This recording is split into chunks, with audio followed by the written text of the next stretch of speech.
AKA Padders, welcome to another episode of the weekly Wildstorm Wednesday, the deep dive of the 90s publishing powerhouse created and run by the man, Jim Lee, the biggest name in comics. Or is he? We don't know. But guess what?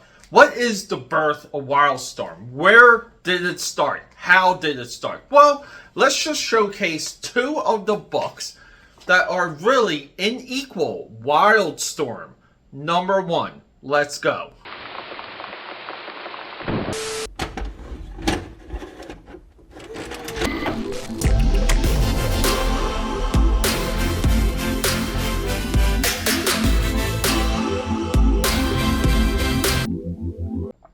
AKA Padders, what's happening? Welcome back for another weekly installment of Wildstorm Wednesday. People, it's a little facetious when I say Jim Lee's the greatest, Jim Lee's this, and Jim Lee's that. Look, come on. Jim Lee has the type of career that I would give my third nutty for. With that said, welcome back to the channel. Peter A DeLuca, I gotta put this down. Peter A DeLuca here, aka Pad69, and say with me, known throughout Philadelphia, PA, Europe, and the vast multiverse as your eclectic one. People, so we did Wildstorm Wednesday years ago, and originally it was a streaming type show. I would go live and showcase a book or open up a box of trading cards. And like my intent at that point was just to document my exploration into all things Wildstorm. And then something happened. A shift happened. I looked at the company different as I acquired and learned more about the products, the storylines, the characters, what each individual series, and eventually Wildstorm getting sold into DC Comics, and what happened after is one of the most tragic stories in comic book history, equally tragic as when Marvel acquired Malibu or the Ultraverse. So my opinion shifted, my opinion changed, and effectively, like 2 episodes ago, I created what we kind of call Wildstorm Wednesdays 2.0. And I wanted to go back to center, go back to the original idea, bringing Wildstorm Productions to you. And now we're doing it in a way, somewhat chronologically, because I know enough about the entire scope. So now we spent years building that perspective, and now I'm delivering that perspective to you with context. And this is the context. We have Wildcats number 1, right? And then we have Stormwatch number 1, Wildstorm. These 2 books are equally important. And back during the day, back when I first bought these from my local comic shop, went home, read them, I was all team Stormwatch. And even going into the sale of DC Comics, Stormwatch becoming more of a harder edge, like semi-realistic or semi-deconstruction take of superheroes that led into the Authority / also Planetary, because I do kind of pair those books together. I was always team Stormwatch, and I once viewed the whole arc of Stormwatch to be one of the greatest superhero team arcs of all time. Wildcats always eluded me. It never quite captured me. I never quite wrapped my head around it. I tried, even with the Alan Moore stuff and later the Joe Casey stuff, I enjoyed those versions and those interpretations, but I never viewed them as this. Wildcats kind of goes off onto its own tangent as a product or as a comic book, and never quite return to like superhero adventure silliness. A lot of these things we really do enjoy and prefer in comics, despite what some of these intellectuals and even historians say. We do want our superheroes to be fast and loose and fun. Stormwatch goes way beyond that into this super realistic, pseudo-realistic realm. And Wildcats, it's a little bit more complicated to define where Wildcats ends up through the Alan Moore run. But let's just go back in time and let's just pretend we're buying these for the first time. We're teenagers. We're going to flip through them. We're just going to admire the artwork. I mean, the wonderful Scott Clark and the incredible Jim Lee. And you give Jim Lee a lot of credit, because how Jim Lee launched these two books, and coming from X-Men #1, these books are comparable to what was happening with Marvel Comics and Uncanny X-Men, or the entire X-Men line at the time. Now, there's little differences, like, graphic design mistakes or alignment mistakes. The books sometimes don't feel as together as some of the Marvel books did, but they do some nice, tricky things here to convince you, if you didn't know any better at the time. If Grandma bought these for little Timmy, as we like to say, Grandma would think she's buying Marvel Comics for her grandson. This was wonderfully executed by Jim Lee and Co. and Wildstorm Productions. So let's just hit that drawing table, have a fresh look, and let me introduce to you the birth of Wildstorm Productions.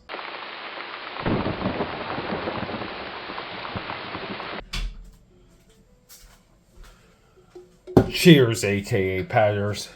Here we go. The beginning of a $1 million company here, later to be sold to DC Comics. Cheers. Get yourself some of that sippy sippy. So, since I shot that intro the entire business day, came and went, the night came and went, had an obligation tonight, so I couldn't quite get back to the drawing table to go through these with you. With all of that, it's now 11 o'clock on Monday, and I'm rushing to get all of this out to you by midnight, so it qualifies as Wildstorm Wednesday.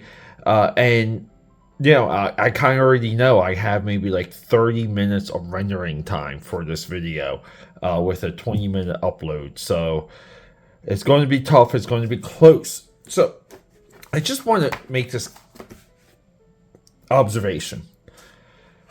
Wildcats and Stormwatch share the same universe. The Cyber Force, Ballistic, right? Codename Strike Force, like Mark Silvestri and Homage Studios, they have their own universe. Also part of Homage Studios, we have the Wildstorm side also has its own universe. And then we have like Image Comics as a whole, sharing characters and sharing ideas. Like in Stormwatch, Youngblood is mentioned. By issue 4, Wildcats, they fight Youngblood. We have Pitt showing up in Cyberforce relatively at the same time of Stormwatch #1.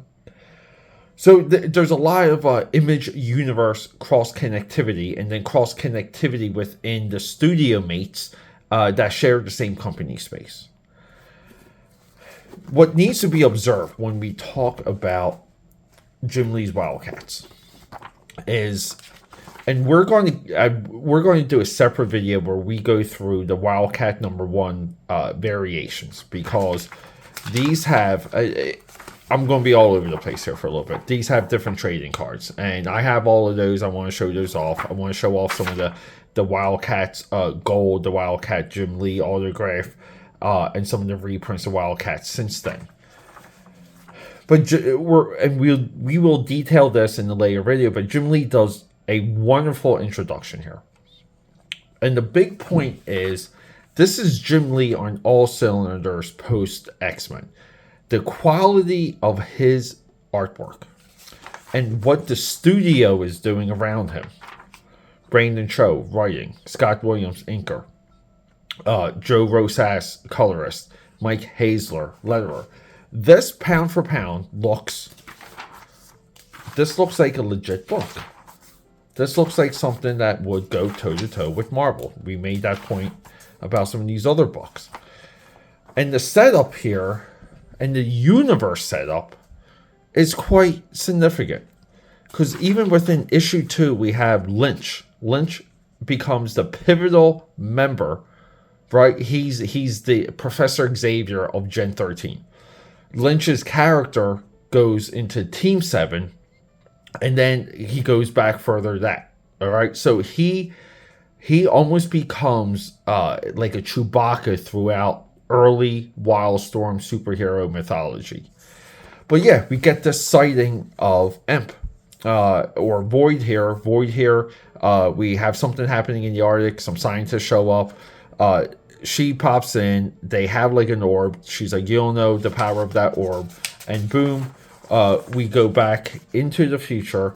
And kind of like something similar happens in one of Lynch's facilities. She pops in, she pops out. He tells his men to draw their guns. She's gone. And then it goes into, present day. And we have Jacob Marlowe. As the new millennium approaches, Jacob Marlowe remembers little of his past and sees little hope of his future. She saves him because he's about to get rocked. And this is what I mean about Jim Lee on all cylinders. The flow of his action, I really do feel like Wildcats 1, it has better action like panels. Like there's just some of these panels where it's just like perfect. It's perfect, okay? And it's hard to take your eyes off of it. And these images burn themselves into your mind. And for a generation, they did until people just forgot and then wanted to trash the Wildcats 1 effort, mostly because of the cartoonist K-Fakers. People trash Brandon Cho. Brandon Cho is a fully capable writer that establishes characters quickly, and there's plot threads set up later. But Void comes, rescues, saves Marlowe, and she goes, your life will never be the same. And I love this transition. Are you guys ready? We turn the page. Amazing Wizard ad, by the way, guys. Wizard 14. We turn the page. And we're what is happening? Right? Like, what's really happening here? But we see it's today. Jacob wakes up, and this is what I mean about the action. Look at the angle of this silhouette. It's so freaking simple. He gets hit by this taxi. Again, great freaking action. But then, boom, he's in the elevator. And we find out that Jacob Marlowe is really doing what he was doing prior to Void saving him and guiding his life. He just likes doing this. This is how this guy likes to party. But yeah, he is... the cartoons K-Fakers came in heavy... criticizing how some of this is drawn. I have no clue. I have no idea.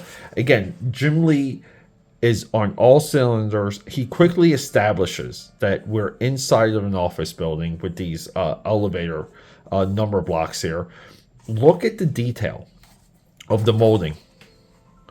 All right, we know what type of building we're in just from this detail. No real establishing shot for this building until we get to panel 3 here. We pull back, and it's the Halo Corporation. Look, we have like a medium silhouette here, essentially. Medium silhouette here, pulled back. But we get the scale of this lifestyle now. We get the scale of who Jacob Marlowe is. And at this point, he is coming off as more opulent than even Lex Luthor was in Superman at this time. And technically it was the red-haired Lex Luthor 2 prominent in those books. But we get this we cut here, and we cut to this bigger sequence here now. Everything is involving this orb. The plot points of this orb and the plot points established here go into more or less issue 3 into issue 4.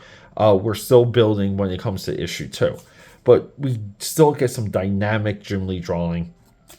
This splash page here, it's like it's a splash page, or isn't it? Because we have multiple shattered panels. Yeah, and then we get down. They take in an elevator because again they're discussing what is happening with this orb. But during this whole time, we get this idea that they're just in this like tubular elevator. And boom, Spartan. Like this shot alone. This shot. Team leader. That's what this says. And he goes, yeah, we got our installing the lace of the avionics ECM black box. It's like Brandon Chow is so great with the technical talk. It's like Tom Clancy level technical talk. That's what I've always said, that the strength of Wildstorm was superhero military fantasy. Superhero military fantasy.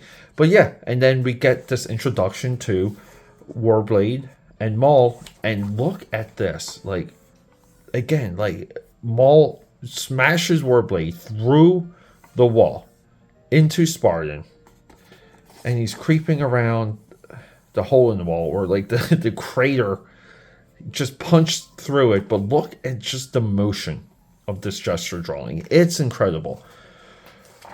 But yeah, we get some banter, we get some back and forth, and then we get Chesapeake Bay, Despot, our bad guy. He's underwater. Why not? Put the bad guys underwater. We have Pike. And Pike just kills this rude Italian dude. Slurping his spaghetti, drinking his wine, he strangles him, and just face smashes his face into the food. Again, great action here. But we know, like, within a couple panels, we know who these people are. And look, he just like holds it there. Again, like, it's haunting. I've said this for a while. I really don't feel like Jim Lee's designs are strong. I just don't buy it. But Despot here is freaking amazing. The colors, there was a mask vehicle, I remember, that had this teal blue, yellow, and it was like a 57 Chevy, and purple here. But this is eclectic. This is wild. The tubes, the skull head, the blue flame. This is such a wild idea. But yeah, we get some back and forth, and then within the page, right? We get one scene here, and then we get another scene. We get this transition. So we're splitting the page.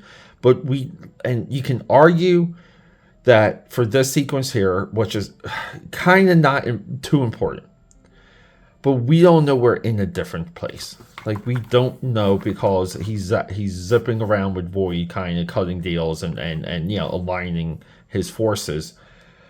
We needed a establishing shot from this panel to this panel. We don't quite get it, but we get a good establishing shot of Grifter recruiting. He's walking, like, again, right here, you can tell he's walking into a strip club. 1,000% you can tell he's walking to a strip club. But he's recruiting Voodoo. Great introduction for Voodoo. The people there to, like, we don't need to read everything. We read some great captions about Voodoo. Look, she's the one, all right. Sister Source was the mark this time. Thought I'll have to look all night to find her, but she's done the job for me. Bless her. Like, again, character building stuff. Where are they with this Brandon Chow criticism? I don't get it. They don't read the books. But within 2 panels, we can already tell Grifter is here to protect her, and these are the people he's protecting her against. Again, it's hard to define how we know this face is up to no good. The glasses, the high collar, the ponytail, I don't know. That they're wearing sunglasses inside, but then again, so is Grifter. And we get this fight, and we get one of my favorite panels here. Where this chick, she's Zilot's opposite. They're demonites. But look, and she's Caribbean or Caribbean, right? Carumbum. I forget how you pronounce their coda, but I love the motion of this when she just like nukes this guy. The motion of the energy. Grifter, we see him pulling the mask on, and when he pulls the mask on, look, ready to rock. These guys basically. Her cohorts here, it's tough, but they're armored. They have armored weapons on their hands. They're rocking and rolling, but we have a posterized Grifter here going over the table. The table gets clipped. It would have been sweet if his the trail for his jacket, right, or his duster also had like a bullet hole to where like he just narrowly missed. But then we kind of see someone getting clipped in the back. a guy and a girl. But yeah, fight ensues. Grifter, sneaks her. Blaster again. The action is incredible, and then right at the moment of defeat, boom. This would have been nice if it was a little bit more established. But if the colorist had light coming from Void's teleportation here, if this was like a little bit pink, so we would just get this like bright, bright shot of the rest of the Wildcats coming in, and look again, action. Maul just comes out on like from top and just like pounds this guy into the pavement. Warblade drops into position to protect Grifter here. So the cool thing is, like, if we were to assume that the girl, see, like, she has her weapon. So while they're dropping down, she's making a move for Grifter. Grifter's not blasting her again, because she just took one through the stomach. But Grifter kind of like drops in and just, you can kind of imagine her in mid swing. But yeah, get a little bit back and forth. Merlot's enjoying his boys at work. And then, he slips, gets snuck up upon. But then again, dude, like, this is so freaking sweet. It's economical. It saves time. But he gets nuked in the head with a blade from no other than Zilot. And here we go. Little buddy, Sister Zilot believes she knows everything. Sometimes I even believe it. And then we get a character building back and forth between Merlot and Zilot. It is fortunate we meet again, Lord M. Your timely intervention saved the girl and brother Grifter. I'm sure I could think of a way for you to repay me, but after, for a little trick, I'll say we're even. But now the Demon Knights will not rest until they have our head.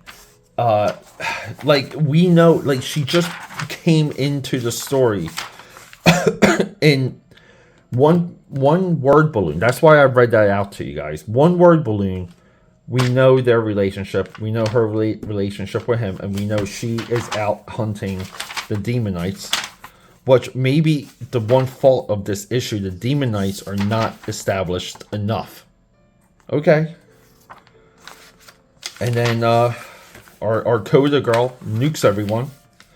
And Dane Quayle is right there. So Dane Quayle does become a plot device by issue 4. Throughout this issue, and what I mean about Team Lee, Team Jim Lee is on all cylinders. His female expressions in this, like, where's that one shot of Voodoo? Like, look at Voodoo in 2 panels. And people would just criticize Jim Lee as just drawing nothing but grunt faces. But the action here, when they grab her, like, they pull her off stage. Okay, and the long panels here, just, again, it sings, it works. I love the stampede outside the strip club with some of the strip club lights going. And look at her. Like, she is standing there with weapon ready. And she's just slicing these people, like, run into her trap. It's so freaking nice. And look, Gunnar, forget woman, I see Grifter. Activate flash suits. So it's like, it's tough, man. That's a storytelling hole there, because we need to see some level of activation between this panel and panel 1 of this page. And then, speaking of Image uniting everything, we have our Image news reporter here that is featured in just about all the Image comics at this point, which is awesome and amazing. In the back, we have advertisements similar to what we saw in the majors. We have Witworks coming in November. Witworks doesn't come until a long time from here. And we have an advertisement for the comic book greats. These will be presented on my channel sometime soon. But we have Wild in this back. Now we have to go to Wildstorm. And here we go. So no one talks about the actual story of Stormwatch 1. I don't know why. They just want to bash it. We have a Jim Lee cover here that's better than the Wildcats cover. just for a team shot, right? We get the Jim Lee triangulation. Again, heavily used by Mark Silvestri and Michael Turner. There's not triangulation here. I never saw the uninterrupted image here. But for this, it's like, right, we got like a cool grifter, Voodoo and Jacob Merlot here. Fantastic. But I don't know what is happening here with Maul. I don't know what that is. I'm always confused. I don't know if he's bending or turning his arm. But we have Fiji here, and we have like more simple dynamic. We have characters facing this way, characters facing this way, and characters facing that way. Battalion, just to give you a quick rundown, and we'll go into, we open with Battalion, character building, everything here. Thank you, Brain and Chow. Character building, communication, and word balloons and captions. But we do, again, shooter rules. You establish new characters. We need to know who they are and what they're doing as soon as possible. This splash page, and so many of you out there don't do this with your books.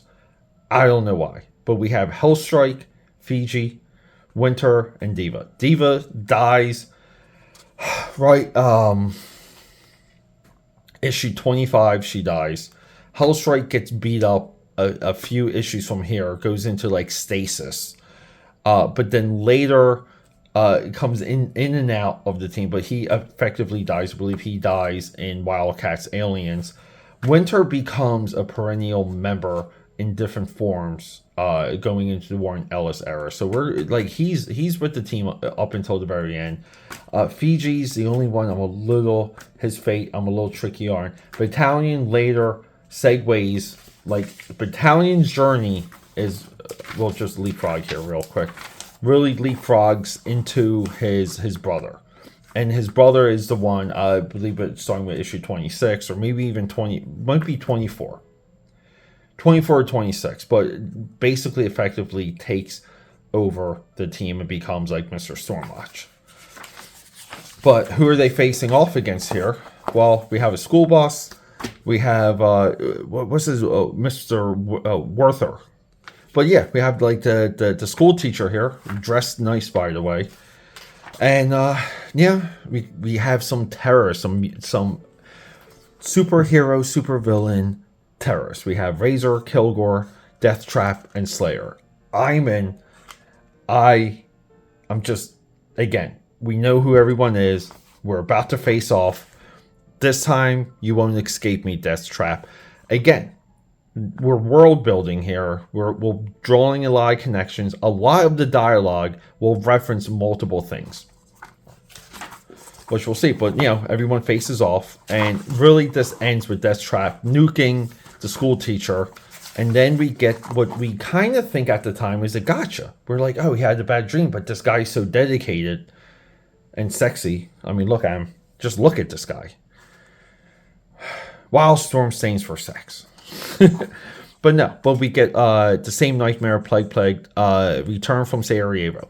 So he's supposed to have been, one caption, this was supposed to have been his last mission. He's supposed to go out in glory. He doesn't, and now he's off the team. And something happens, so we have Synergy. She's his, ex-trainer, ex-trainee. She's coming to see him in the middle of the night. And at one time, when I first bought this, I thought this was a Jim Lee issue. But I was a kid. I didn't have a good enough eye. But I was convinced that the way how this issue was drawn was far superior over this. Just based on this image of this girl. Like, look at this. But they go back and forth, and it's basically like, look, Battalion, your brother got into trouble. They bring his brother in. His brother just tells his story. He's just caught up with these kids. They break into a electronics room, like a circus city. They start stealing stuff. They run away from the cops. They start blasting the cops. One of them gets shot. And his brother, being who his brother is, they take him in. Stormwatch intercepts him, but drops him off to his brother, and basically they have this heart-to-heart. And again, this is character building. Look, even worse, a boy is dead tonight. I don't understand you, Malcolm. I thought that once we got once we gotten out of East St. Louis, you have taken the opportunity to change your ways.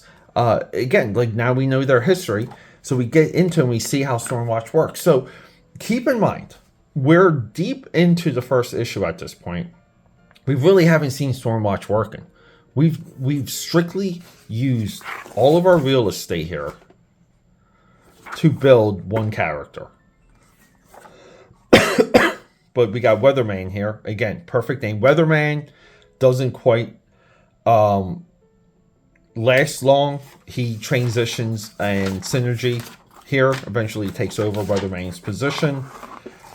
And yeah, I mean, we get a little bit of here, Young Blood Strike Team. This is Skywatch Control. So we kind of think Young Blood is either on planet Earth doing something that they're helping guide, or they're in one of these ships. But we jump to a funeral. So now we're at the funeral of the dude that gets nuked, Mr. Werthers, right here. So we're at his funeral, and here we go. Here we go. Battalion's just like, man, like I thought my life would be different by now, but this just sucks. And you know, Synergy's there being a hot blonde friend. And guess what happens? Because don't forget, we are in a comic book. The boys show up and all hell breaks loose. Let's go. And this becomes a theme later in Stormwatch. The brother gets hit. Battalion gets hit. And Synergy needs to activate the brother, Malcolm. When she activates the brother, yeah, all hell breaks loose. Be there for 30. Dark Omens. You bet I was there in 30. Malcolm becomes the arc of Stormwatch, starting with this page. So when people say that there was no setup, there was no story, like there was no foreshadowing, they haven't read these books. They just haven't. This is both of these books are designed. These are intelligent efforts to get people interested, and based on their sales. And I'm not just talking about the launch titles. Stormwatch had the longest, the greater, the more grandiose run, because technically the engineer from Stormwatch into Authority is in the new Superman movie. And Wildcats became a failed X-Men franchise, which is tragic. But it doesn't dismiss how professional, how well written, well designed, and executed these books are for a new company. And big shout out too for Trevor Scott, Crate Inks, Joe Chido, who didn't color Wildcats, but Joe Chido became the palette of Wildstorm and added all the value to the Wildstorm coloring core, which really became a big reason to get acquired by Marvel or DC years down the road. AKA Padders, I'm happy to bring these to you, and thank you for joining me. If you're still with me, you can always support the channels. Give me a like, give me a thumbs up, and let me know what you think.